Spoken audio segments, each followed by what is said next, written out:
नमस्कार, मैं हूं मिलिंद खांडेकर और आप देख रहे हैं न्यूज़ तक। न्यूज़ तक में आज हम बात करेंगे कि क्या मंडल कमंडल पर भारी पड़ रहा है। मंडल को जोड़ा जाता है देश में जाति की राजनीति से और कमंडल को जोड़ा जाता है धर्म की राजनीति से। तो ये सवाल इसलिए खड़ा हुआ है कि आज भी जो बड़ी एक राजनीतिक खबर छाई रही वो थी एससी एसटी आरक्षण को लेकर सुप्रीम कोर्ट ने जो फैसला दिया है उसके खिलाफ भारत बंद का आह्वान किया और उत्तर भारत के राज्यों में कम से कम उसका असर भी देखने मिला। लेकिन अब लौटते हैं मंडल और कमंडल पर। तो मंडल और कमंडल की बात हम ये इसलिए कर रहे हैं क्योंकि पिछले साल ये बहस देश में वापस शुरू हुई कि मंडल भारी पड़ेंगे या कमंडल। कांग्रेस ने जातिगत जनगणना की बात शुरू की, मांग शुरू की और एक तरह से जाति की राजनीति करने की शुरुआत की। लेकिन विधानसभा चुनाव जो दिसंबर में हुए मध्य प्रदेश, राजस्थान, छत्तीसगढ़, उसमें उसको कामयाबी नहीं मिली।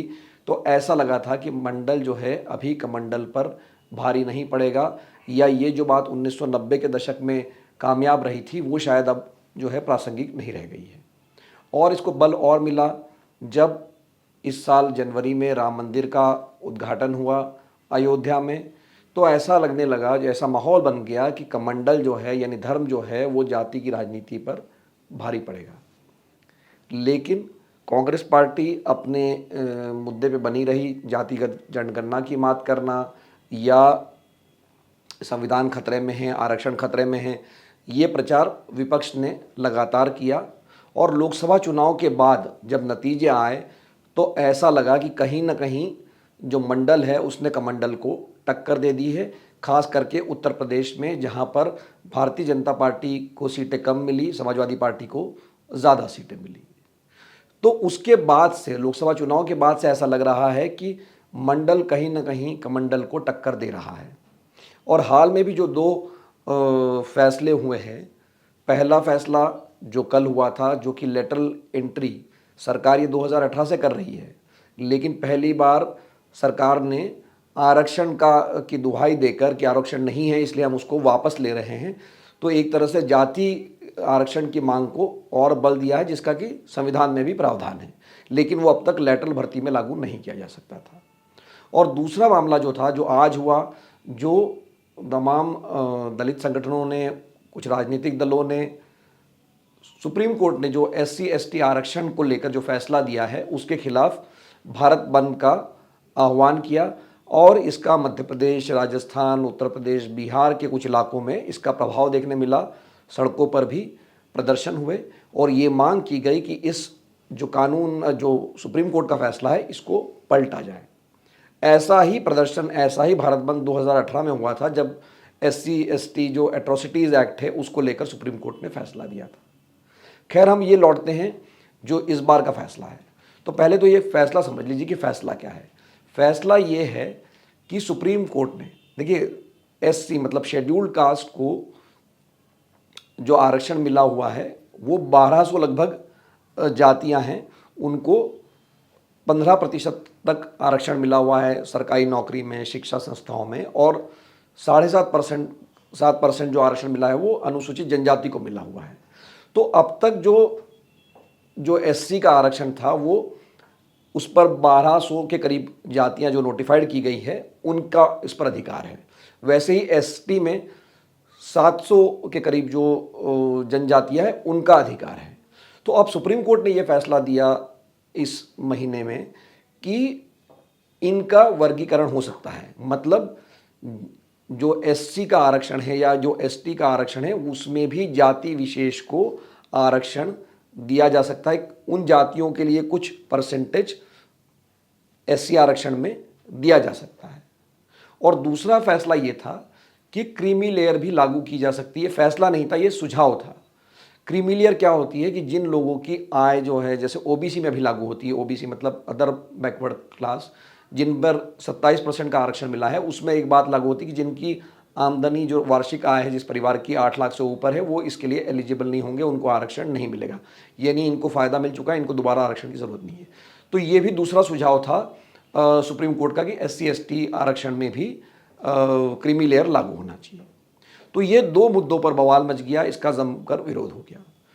तो इस पर जो ये दूसरा मुद्दा है क्रीमी लेयर वाला, इस पे तो सरकार ने स्टैंड ले लिया, कांग्रेस ने भी स्टैंड ले लिया, कि क्रीमी लेयर नहीं होने चाहिए, लेकिन जो पहला वाला मुद्दा है वर्गीकरण का, वो बड़ा पेचीदा मामला है। उस पर न कांग्रेस का स्टैंड अब तक साफ है न बीजेपी का, बल्कि केंद्र सरकार ने सुप्रीम कोर्ट में जब सुनवाई चल रही थी तो वर्गीकरण का समर्थन किया था, जो सरकार के वकील थे उन्होंने। अब इसमें जो पार्टियां क्लियर स्टैंड ले पा रही है वो मुख्य रूप से दो पार्टियां आप कह सकते हैं। एक है मायावती की बीएसपी और दूसरी है एलजेपी जो चिराग पासवान की पार्टी है।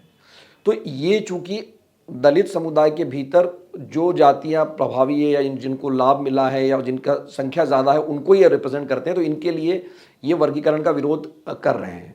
लेकिन वही बात कांग्रेस के लिए करना या बीजेपी के लिए करना आसान नहीं है, इवन समाजवादी पार्टी के लिए। तो क्रीमी लेयर का तो विरोध कर दिया सरकार ने, कैबिनेट ने एक प्रस्ताव भी पारित कर दिया कि ये क्रीमी लेयर लागू नहीं करेंगे क्योंकि संविधान में प्रावधान नहीं है। लेकिन जो वर्गीकरण वाली बात है इस पर फंसी हुई है बात।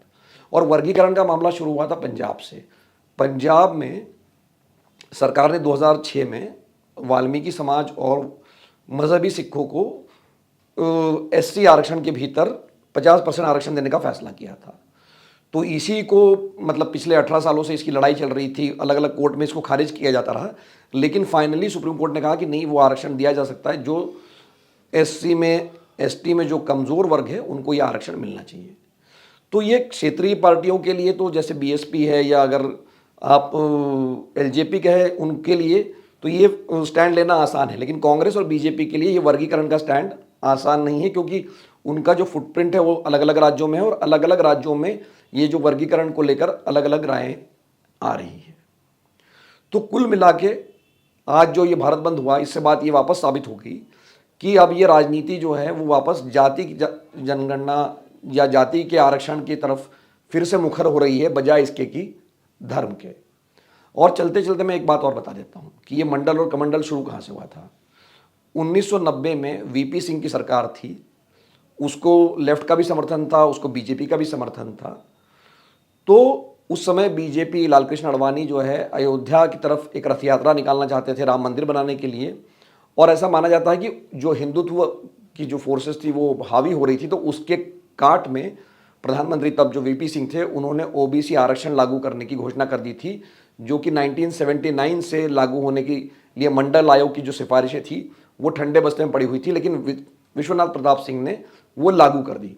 और उसके बाद में पूरे उत्तर भारत की राजनीति बदल गई, खास करके उत्तर प्रदेश की और बिहार की, जहाँ पर जनता दल, राष्ट्रीय जनता दल या समाजवादी पार्टी, लालू यादव, मुलायम सिंह यादव, नीतीश कुमार जैसे नेताओं का उदय हुआ, और कांग्रेस और बीजेपी जैसी पार्टियों के लिए मुश्किल हो गई। बल्कि बीजेपी भी अभी 2017 में ही बाद में जाके सत्ता में लौट पाई है।